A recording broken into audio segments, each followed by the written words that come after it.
you see before you is an outline of Operation Mille Mirage, our response to Operation Jormungand. I knew it.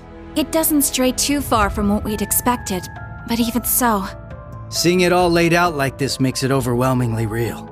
I get that a plan this crazy is probably our only hope, but still... We're really gonna do this, huh?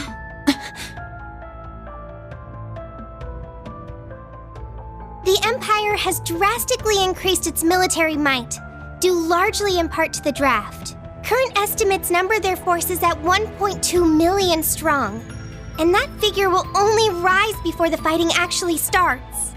On the other hand, Calvard's military can barely scrape together 800,000, at most. Even if they try to boost their ranks with a draft of their own, that probably won't go over too well, judging by their last election. Not to mention the huge difference in weapons and resources between the two countries. In terms of both aerial combat fleets and core tank units, Erebonia has a clear advantage. And that's without taking Panzer Soldats into account. Yeah. There's no way the Verne Company's production line could even hope to keep up.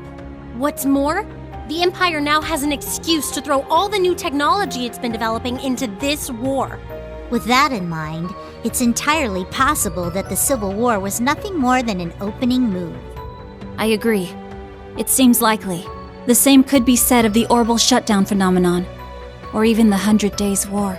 It is our belief that these events were simply set up, all to pave the way for Operation Jormungand. Damn it! Those monsters! And Mille Mirage is your plan for how to hold back Operation Jormungand.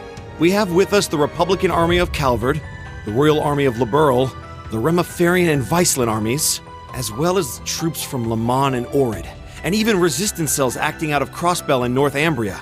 You intend to coordinate every one of these individual forces united under a single banner to suppress the Imperial Army from all sides. That's exactly right. As you stated before, Calvard's armed forces total 800,000 strong. The Viceland army should bring that number up by about 100,000. The Principality of Remiferia is prepared to lend its aid as well, to the effect of approximately 80,000 troops. Add to that figure an additional 120,000 from the Kingdom of Liberl.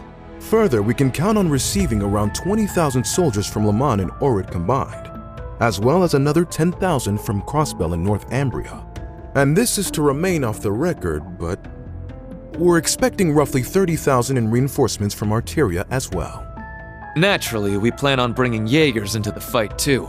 We've been scouting out Jaeger corps big and small. All in all, I'd say we're looking at a good 40,000 extra soldiers. Altogether a combined total of 1.2 million, finally putting us on even ground with Operation Jormungand. A war like this would stretch over almost half the continent. Resistance cells from Crossbell, huh? That must be Sonia and the others. Yeah, Muriel told me a bit about it, but... Northumbria too? That have something to do with the movements we heard about there? Yeah. The resistance there is made up of former members of the Northern Jaegers, who got absorbed into the Imperial Army. And we got troops from Le Mans and Orid too. That would be their defense forces, no? That's right. We've actually known about their involvement for a little bit. I have to say, I'm surprised the High Seat of the Septian Church would choose to involve themselves so directly. But Rosine mentioned something about this earlier, didn't she? Yes. The Congregation for Divine Worship is likely deploying the Papal Guard as we speak. The Imperial Army's technological superiority is undeniable, and we can't underestimate the threat Ouroboros poses either. Further, directing and coordinating all parties involved will prove a tremendously difficult task. That is the purpose of our meeting, to determine who will serve as the key piece in our plan, the cornerstone upon which we can build our success. I present to you Cassius Bright, Lieutenant General of the Royal Army of Liberl, and, as of today, Supreme Commander of Operation Mille Mirage. What? Now that's what I call a power move. A natural decision. Lieutenant General Bright did head the search and destroy operations against the cult in Crossbell. What's more, he can already boast having pushed back an Imperial invasion once before. He's the most brilliant tactician of our time, without a doubt. I should have known. So you've accepted the position then, Dad? Even after hearing everything that's going to happen as a result of this plan? I have. This can truly be called the Great War, the likes of which mankind has never seen before. A war that will surely destroy the lives of all it touches, soldiers and civilians alike. Hundreds of thousands of lives. Worst comes to worst, we could see casualties in the millions. Millions? Yeah, that's definitely possible. But at least it will keep the Empire from completely destroying everything. Yeah, she has a point.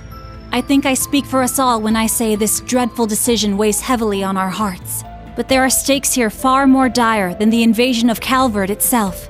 Namely, Erebonia's 2 Septarians, as well as its curse, which spreads further and further with every land it conquers. It's all connected. If we don't act soon, the Republic will fall to the Empire's advance, drowning the entire nation in its curse. It would then only be a matter of time before the surrounding countries fell as well, until finally all of Zemuria is in the curse's grasp. All for the sake of reviving the ultimate being, the Great One. This we must avoid above all else. If this dreadful decision is the only chance we have of saving our world, then so be it.